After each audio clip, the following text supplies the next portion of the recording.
नमस्कार मित्रों, red over green के नए संस्करण के साथ मैं आपका होस्ट कर्नल उत्कर्ष राठौर। मित्रों, आज भारतीय सेना दिवस है। वैसे तो भारत में युद्ध परंपरा और सैन्य परंपरा बहुत प्राचीन है, लेकिन भारतीय सेना का आधुनिक स्वरूप 1748 में मेजर स्टिंगर लॉरेंस ने ईस्ट इंडिया कंपनी के शासन के दौरान शुरू किया। स्टिंगर लॉरेंस 1761 में ईस्ट इंडिया कंपनी के पहले कमांडर इन चीफ बनाए गए।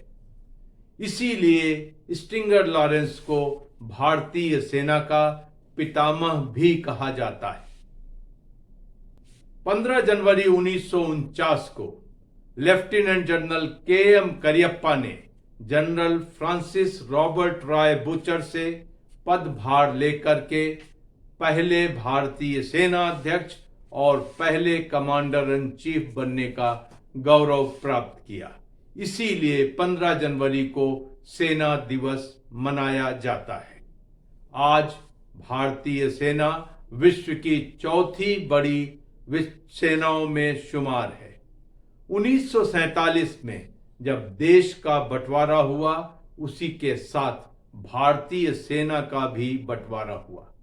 जब सेना अपने आप को व्यवस्थित करने में, दंगों की रोकथाम, रिफ्यूजी कंट्रोल और आंतरिक सुरक्षा जैसे कार्यों में तैनात थी, अक्टूबर 1947 में पाकिस्तान ने जम्मू और कश्मीर पर आक्रमण कर दिया और ऐसे में शुरू हुई भारतीय सेना की पहली अग्नि परीक्षा। 1947 से 48 तक भारतीय सेना ने अपने साहस और पराक्रम का परिचय देते हुए जम्मू, कश्मीर और लद्दाख में अनेक युद्धों में सफलता प्राप्त की। भारतीय सेना ने आज तक स्वतंत्रता के बाद 5 बड़े युद्धों में शिरकत की है और इसके साथ अनगिनत counter terrorist operation, counter insurgency operations को अंजाम दिया है। और इसके साथ आपके लिए भारतीय सेना international border, line of control, line of actual control, actual ground position line पर वतन की रखवाली दशकों से करती आई है। भारतीय सेना को जब मौका मिलता है, भारतीय जनमानस के साथ जुड़ने का प्रयत्न करती है, चाहे वो दूर दराज के इलाकों में ऑपरेशन सद्भावना हो या आपदा के समय सहायता। भारतीय सेना अपने भारतीय बहनों और भाइयों की सेवा के लिए सदैव तत्पर रहती है। इसीलिए कोई आश्चर्य नहीं कि भारतीय सेना को भारतीय जनमानस का प्यार और विश्वास हमेशा मिलता आया है।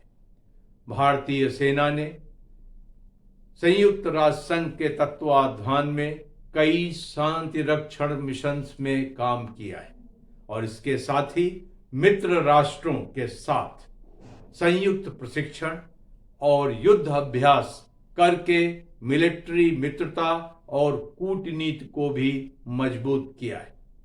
भारतीय सेना भविष्य के युद्धों की चुनौतियों से भली भांति परिचित होने के कारण अपने आधुनिकीकरण पर सघनता पूर्वक कार्य कर रही है और साथ ही बाकी सेनाओं, नौसेना और वायुसेना के साथ तालमेल बैठाने के लिए गहनता पूर्वक कार्य कर रही है। सन 2023 से सेना दिवस राजधानी दिल्ली के बाहर आयोजित करने की परंपरा शुरू हुई। इस साल का सेना दिवस उत्तर प्रदेश की राजधानी लखनऊ में आयोजित किया जा रहा है। आइए इस मौके पर भारतीय सेना के फाइटिंग आर्म्स, सपोर्टिंग आर्म्स और सर्विसेज की उपलब्धियों और कुर्बानियों को याद करें और साथ ही याद करें उन सभी सेना नायकों को जिनकी कर्तव्यपरायणता और बहादुरी की वजह से भारतीय सेना को यह स्थान हासिल हुआ है। आपको भारतीय सेना दिवस की ढेर सारी बधाइयां। जय हिंद की सेना।